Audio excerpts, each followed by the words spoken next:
오늘 우리가 읽을 하나님의 말씀은 베드로전서 1장 3절에서 7절까지 말씀입니다.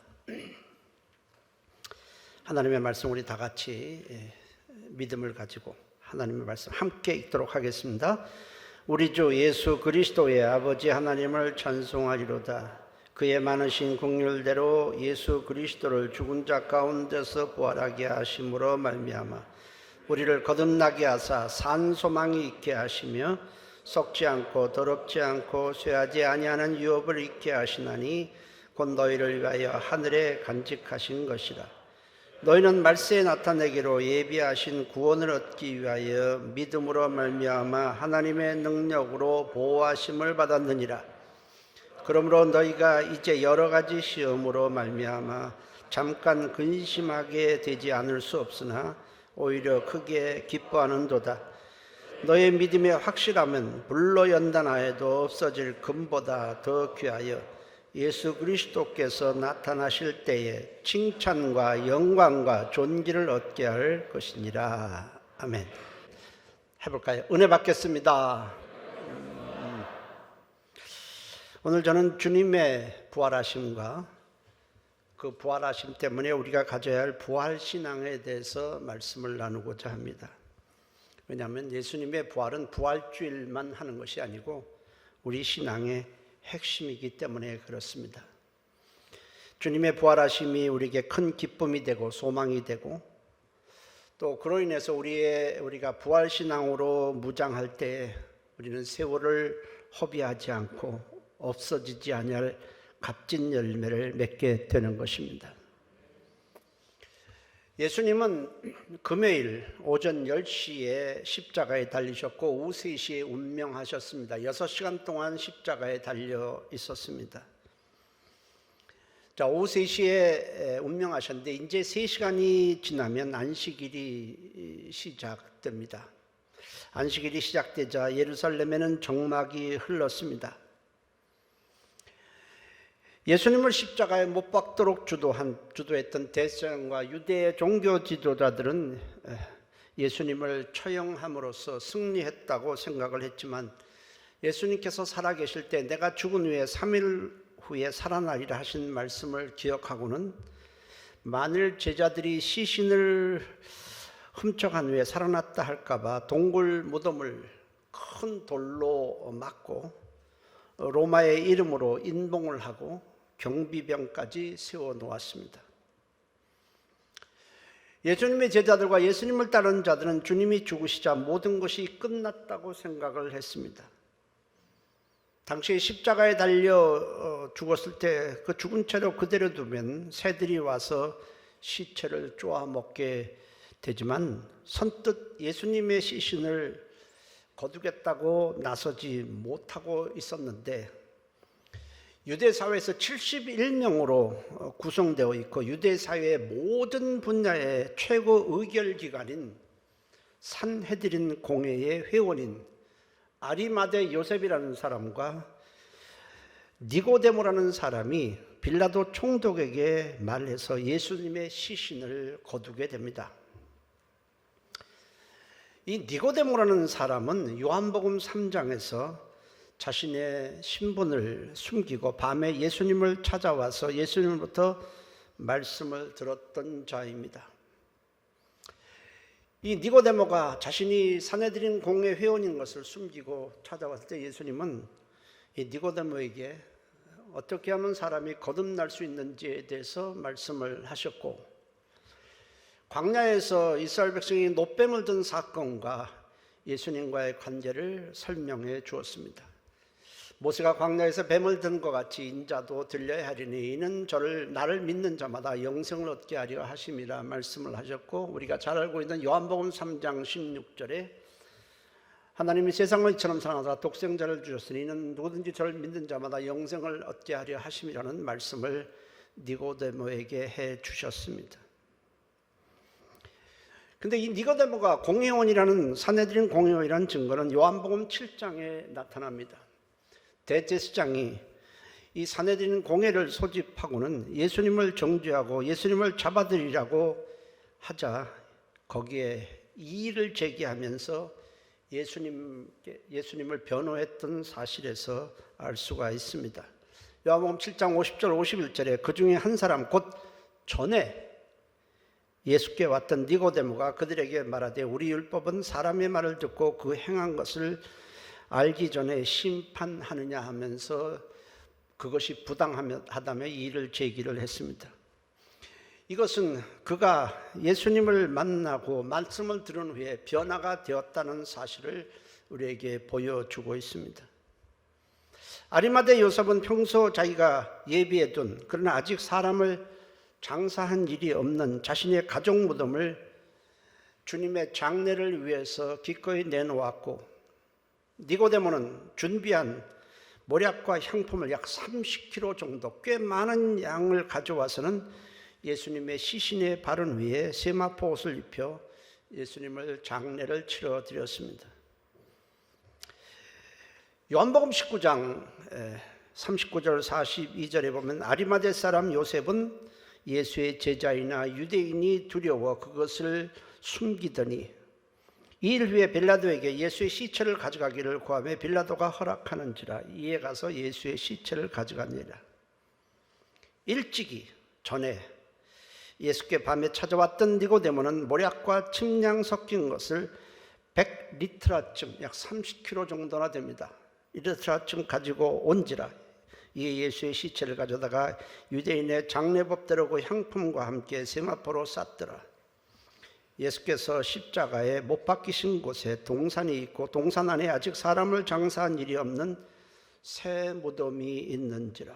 이날은 유대인의 준비일이요 또 무덤이 가까운 거로 예수를 거기 두니라. 이렇게 기록을 하고 있습니다.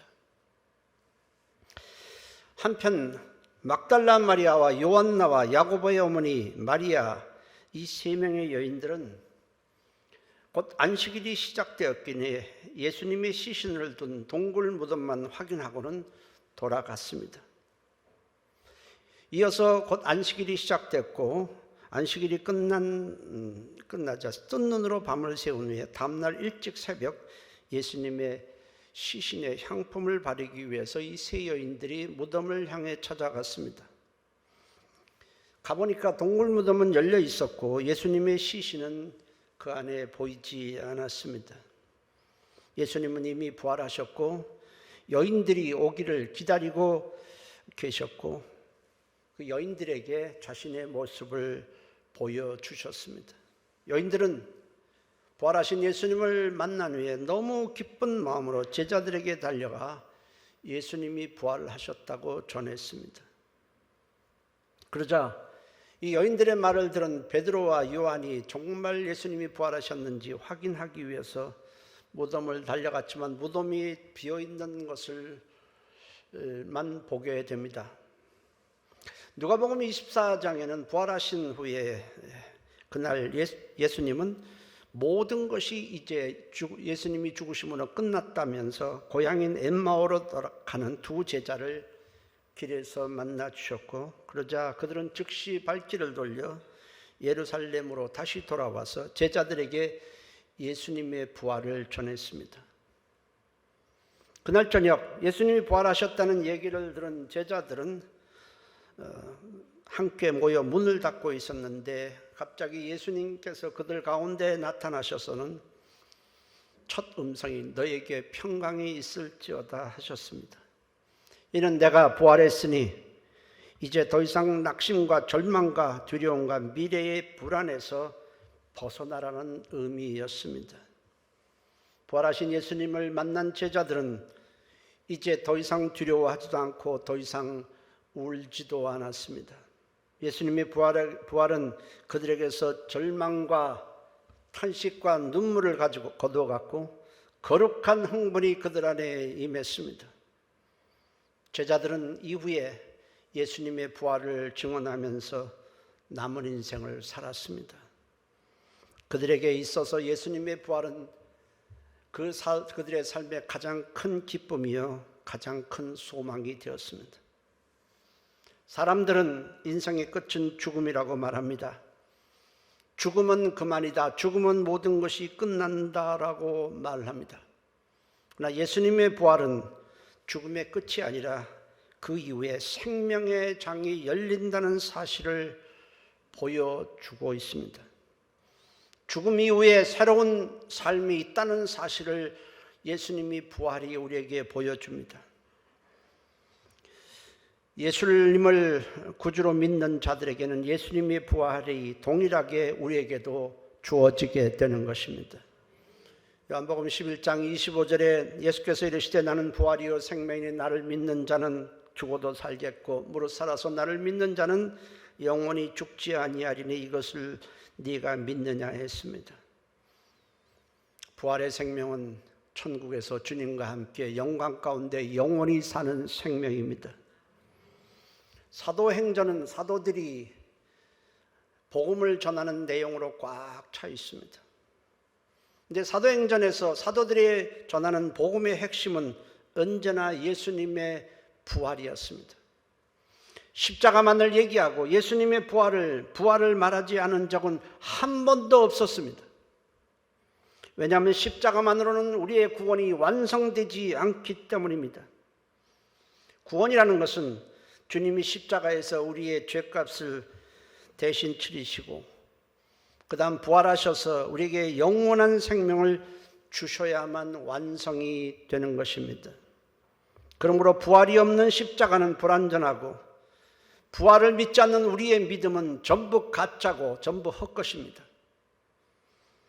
고린도전서 15장 17절 19절에 그리스도께서 다시 살아나신 일이 없으면 너희의 믿음도 헛되고 너희가 여전히 죄 가운데 있을 것이요 또한 그리스도 안에서 잠자는 자도 멸망하였으리니 만일 그리스도 안에서 우리가 바라는 것이 다만 이 세상의 삶뿐이면 모든 삶 가운데 우리가 더욱 불쌍한 자이니라 했습니다. 예수를 믿어서 돈도 벌 수 있고 건강을 되찾고 세상에서 잘 된다 할지라도 부활이 없다면 우리의 믿음은 아무런 가치가 없습니다. 의미도 없고 우리의 믿음은 소용이 없습니다. 제자들은 3년 동안 예수님과 함께 있으면서 수많은 이적들을 보았고 수많은 기적들을 경험했습니다. 그 이적들은 실로 지금까지 세상에서 없었던 놀라운 것들이었습니다. 파도가 있는 거센 파도를 향해서 주님께서 잠잠하라 고요하라 명령하시자 즉시 파도가 꼬리를 내리고 가라앉는 것을 그들은 똑똑히 보았습니다. 떡 5덩어리가 물고기 2마리로 5,000명을 배불리 먹이시는 것도 보았고 그 현장에 있었습니다. 태어날 때부터 한 번도 걸어보지 못했던 안진뱅이가 주님의 말씀에 일어나는 것을 저들은 보았습니다. 날 때부터 한 번도 세상을 보지 못한 소경으로 태어났던 자가 예수님을 만나니 눈을 뜨는 것도 보았고 심지어 죽은 자를 살리시는 것도 여러 번 보았습니다. 주님과 함께하는 매일매일의 삶은 이적의 연속이었습니다. 귀신이 쫓겨나가고 매일매일 이적을 행하시지 않은 날은 없었습니다. 그러나 그 모든 수많은 이적을 다 합친다 해도 예수님이 부활하셨다는 것 하나만 못합니다. 죽음을 이기시고 죽음을 정복하신 부활보다 더 큰 사건은 없습니다. 주님은 세상이 해결하지 못한 죽음의 문제를 완벽하게 해결해 주셨습니다.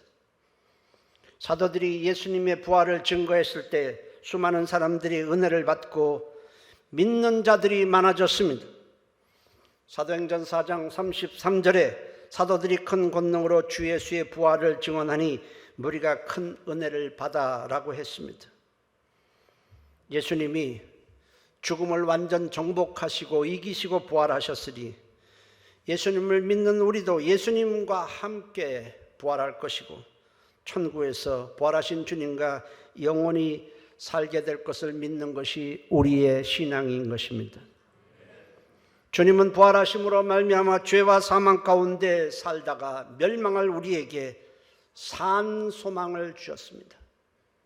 산 소망이라는 것은 세상 소망과는 대비되는 것으로 반드시 이루어지는 소망일 뿐 아니라 쇠하지도 않고 더럽지도 않고 없어지지도 않고 의와 평강과 기쁨과 행복과 하나님의 영광만이 가득한 천국을 유업으로 주시는 소망인 것입니다. 오늘 본문의 베드로전서 1장 3절 4절에 우리가 3절 4절을 우리 함께 읽도록 하겠습니다. 우리 주 예수 그리스도의 아버지 하나님을 찬송하리로다. 그의 많으신 긍휼대로 예수 그리스도를 죽은 자 가운데서 부활하게 하심으로 말미암아 우리를 거듭나게 하사 산 소망이 있게 하시며 썩지 않고 더럽지 않고 쇠하지 아니하는 유업을 있게 하시나니 곧 너희를 위하여 하늘에 간직하신 것이라. 아멘. 이보다 더 크고 완전하고 더 좋은 소망이 어디 있겠습니까? 어느 믿음 좋은 권사님이 병원에 입원해 있는데 임종이 가까웠다는 소식에 가족들이 모두 다 모였습니다. 저마다 권사님의 손을 잡고 이런저런 한마디씩 얘기를 하고 있는데 의사가 들어오더니 곧 임종이 임박했다고 말합니다. 그러자 시집간 딸이 엄마의 손을 꼭 잡고 나서 눈물을 흘리면서 엄마 우리 천국에서 꼭 다시 만나요 합니다. 나머지 가족들도 모두 천국에서 우리 꼭 다시 만나요 하면서 볼에다 입을 맞춥니다. 이런 인사가 가능할 수 있는 근거는 예수님이 부활하셨고 믿는 우리도 예수님처럼 부활해서 천국에서 함께 살 것이기 때문입니다. 이 땅에서는 다시 만나지 못하지만 천국에서 다시 만나야 할 수 있는 것은 예수님이 부활하심으로 영생의 나라를 믿는 모든 자에게 영생의 나라가 믿는 모든 자들에게 약속되어 있기 때문에 그렇습니다. 한 몇 년 전에 저희 장인어른이 세상을 떠났습니다. 장인어른이 95세에 병원에 이제 입원했다고 해서 저희가 수원까지 달려갔습니다. 근데 정말 진이 다 해서 돌아가셨어요. 여러 병원 오랫달 동안 병원에 입원해 있었던 것도 아니고 바로 입원해서 바로 돌아가셨습니다. 저하고 저희 사모가 갔더니 장인어른하고 이제 저희 사람이 이런저런 얘기를 합니다. 어렸을 때 얘기도 하고 그것도 기억나. 그렇지. 그거 기억나고 이제 예수 믿어서 이제 천국 가죠. 그렇지. 우리 천국에서 우리 다시 만나야 돼요. 그러더니 그냥 가셨어요. 그래서 이렇게 돌아가신 것도 있구나. 어쨌든 우리는 인사를 천국에서 다시 만나요. 이게 가능한 것은 예수님이 부활하셨고 저 천국을 우리에게 기업으로 주셨기 때문에 그런 것입니다. 우리도 언젠가 모두 죽을 텐데 죽음을 앞둔 시점에 부활의 소망을 주신 주님께 감사하며 그 다음에 이 땅에서 우리의 신앙을 계속 유지시켜줬고 우리 신앙을 도와주신 교회를 위해서 기도하고 남아있는 자녀들을 위해서 기도하고는 우리 천국에서 우리 꼭 다시 만나자 할 수 있어야 하지 않겠습니까? 예수님이 부활하셨고 우리도 또한 주님처럼 부활하게 될 것입니다. 그렇다면 예수님이 부활하심으로 우리에게 주신 것이 이 땅에서의 삶이 끝난 후에 천국에서 사는 것이 전부일까요? 결코 아닌 것입니다. 예수님의 부활을 진짜 믿는다면 그 믿는 순간부터 우리의 삶에는 반드시 변화가 일어나기 시작을 합니다. 예수님의 부활을 믿는 신앙은 장차 우리가 죽은 후에 미래에만 누리는 것이 아니라 예수님의 부활은 우리의 현재의 삶을 변화시켜 주기 때문에 그렇습니다. 그럼 예수님의 부활을 믿을 때 우리에게는 어떤 변화가 일어나게 될까요? 첫째로 삶의 무게 중심이 옮겨집니다. 현실만 보며 살고 세상만 바라보며 살던 자가 예수님의 부활을 믿는 순간에 우리는 세상이 보지 못한 우리가 영원히 살게 될 주님의 나라를 바라보며 살게 되는 것입니다.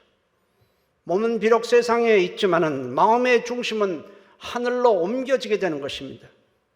왜냐하면 우리가 영원히 살아야 할 곳이 새하늘과 새 땅인 천국인 것을 우리가 알기 때문입니다. 부활하시고 승천하신 주님은 우리에게 성령님을 보내주셨고 성령님을 통해서 지금도 우리와 함께하고 계시지만 때가 되면 우리를 그곳으로 데려가기 위해 재림하시게 될 것입니다. 그래서 주님의 부활을 정말 믿는 사람은 반드시 주님이 다시 오실 주님을 고대하며 살게 되는 것입니다. 어려움이 있을 때도 주님 빨리 재림하셨으면 좋겠다 이런 말을 하는 것은 우리의 중심이 그 나라로 옮겨져 있기 때문에 가능한 것입니다. 우리는 천국의 소망을 두고 살고 있습니다. 때문에 삶의 무게중심이 세상에서 새하늘과 새 땅으로 이동할 수밖에 없는 것입니다. 고린도후서 4장 18절에 우리가 주목하는 것은, 우리가 바라보는 것은, 우리가 소망하는 것은, 우리가 정말 고대하는 것은 보이는 것이 아니요 보이지 않는 것이니 보이는 것은 잠깐이요 보이지 않는 것은 영원함이니라 했습니다. 몸은 비록 이 땅에 있지만은 우리의 마음은 하늘에 두고 사는 것이 바로 부활신앙인 것입니다. 우리 몸은 점점 쇠약해지고 언젠가는 끝나게 될 것입니다. 그러나 주님의 부활을 믿는 우리는 그것이 끝이 아니고 거듭난 속사람의 영혼은 다시는 쇠약해지지도 않고 병들지도 않고 죽지도 않을 영광의 몸을 입고 주님이 계신 천국에서 영원히 함께 살 것을 믿고 있기 때문에 우리는 몸이 낡아지는 것 때문에 절망하지 않습니다. 고린도후서 4장 16절에 그러므로 우리가 낙심하지 아니하노니 우리의 겉사람은 낡아지나 우리의 속사람 예수를 믿어서 거듭난 우리의 속사람은 날로 새로워지는도다 했습니다. 주님의 부활은 우리의 삶의 중심을 주님의 나라로 옮겨가게 만들어줍니다. 주님의 또 부활은 우리의 삶에 어떤 변화가 일어나게 될까요? 둘째로 예수를 믿는 것 때문에 우리가 세상에서 여러 가지 시험을 당할 때 잠깐은 근심할 수 있지만은 부활에 대한 기쁨을 잃지 않고 부활에 대한 기쁨을 붙잡고 살아가게 됩니다. 세상은 예수를 믿는 것을 좋아하지 않습니다. 왜냐하면 우리의 마음 중심이 세상에 있지 않고 저 하늘나라에 있고 하나님께 있기 때문이고 세상 방식을 따르지 않기 때문이고 세상의 사람들이 어떤 말보다 하나님의 말씀에 절대 가치를 두고 살아가고 있기 때문입니다. 때문에 우리가 세상으로부터 여러 가지 시험을 당할 때 우리는 속상하기도 하고 잠깐 근심할 수는 있지만은 부활에 대한 소망이 너무나 확고하기 때문에 우리는 부활에 대한 소망을 주신 주님으로 기뻐하는 것입니다. 부활 신앙이 아니면 절대로 이런 일은 일어날 수가 없습니다. 하나님은 주님의 부활에 대한 믿음을 가진 우리를 세상 끝날까지 능력으로 지켜주시고 보호해 주실 것입니다.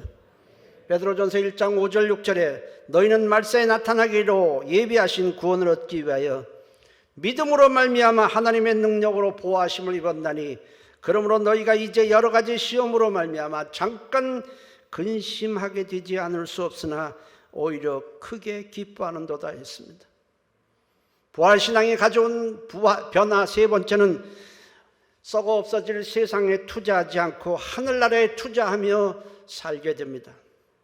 장차 우리가 영원히 살게 될 그 새하늘과 새 땅 하나님 나라를 위해서 오늘을 투자하며 살게 되는 것입니다. 주님 말씀입니다. 마태복음 6장 19절 20절에 너희를 위하여 보물을 땅에 쌓아두지 말라.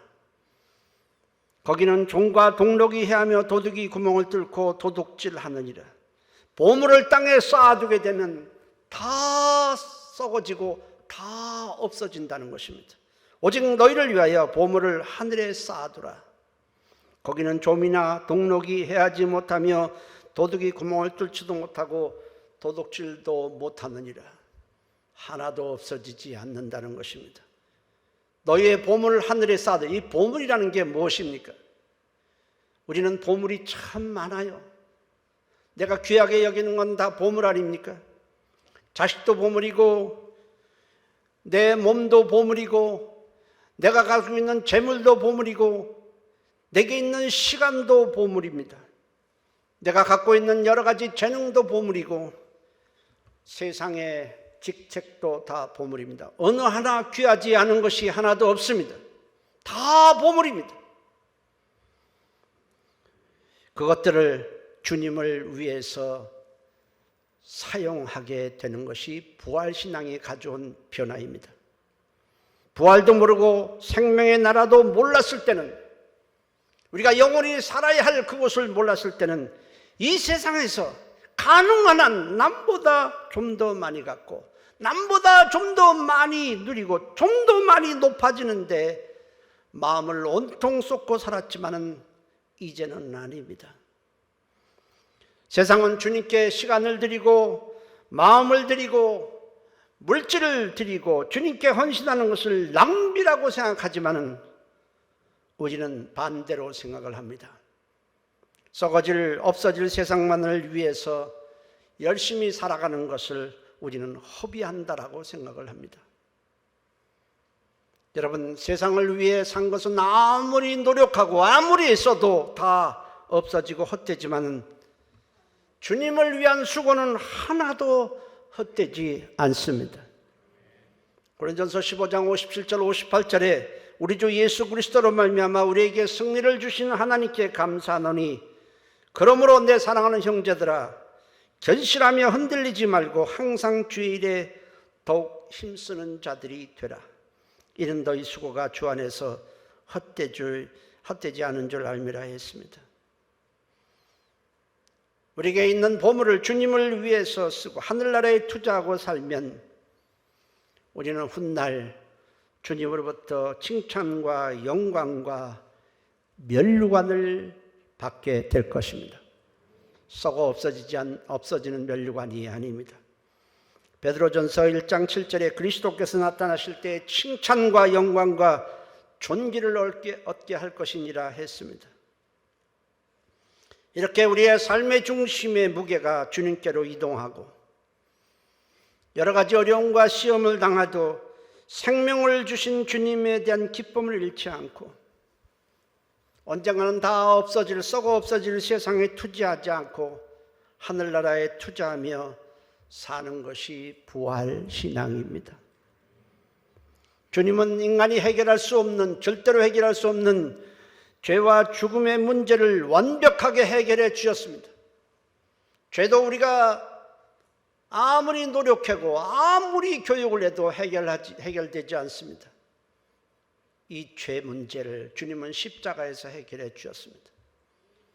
우리가 아무리 의학을 발달시키고 과학을 발달시켜도 우리는 영원한 생명을 얻을 수 없지만 주님은 부활하심으로 말미암아 그를 믿는 모든 자에게 부활의 생명을 우리에게 주셨습니다. 죽어도 다시 살고 영원히 살 수 있는, 천국에서 살 수 있는 생명을 우리에게 주셨습니다.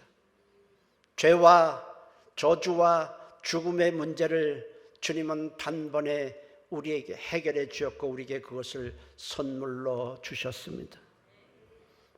누가 우리에게 당신 예수님의 부활을 믿는다고 하는데 그렇다면 그 예수님의 부활을 믿는 것이 너희 삶과 무슨 상관이 있느냐?